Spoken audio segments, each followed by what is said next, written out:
sinisilayan, laging nalalatayan. Sa paglipas ng panahon ay di ko namamalayan na imbes na tumigas ay tila lalong lumambot. Ang puso kong mapagmahal parang piling matang kulot. Ako'y isang sirena, kahit anong sabihin nila, ako ay ubod ng ganda.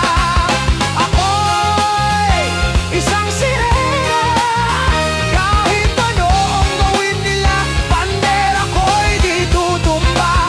Room na may tubig, ang sinisisi, naglalakihang mga braso, sa'kin dumidikdik. Room na may tubig, ang sinisisid, sa patagalan ng paghinga, sa'kin kayo ay bibili. Hanggang sa naging binata na ako, teka muna, mali talaga na pala to.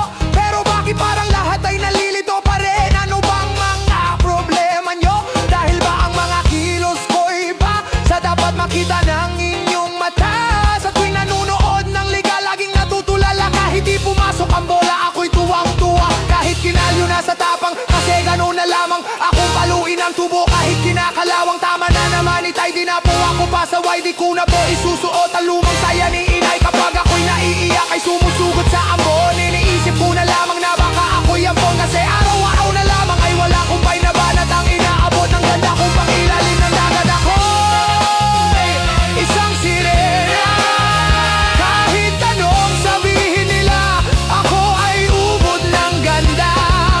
Ako'y isang sirena, kahit anong gawin nila, bandera ko'y di tutumba. Doon na may tubig, ang sinisisi, naglalakihang mga braso, sa'kin dumidikdik. Doon na may tubig, ang sinisisid, sa patagalan ng paghinga, sa'kin kayo ay bibili.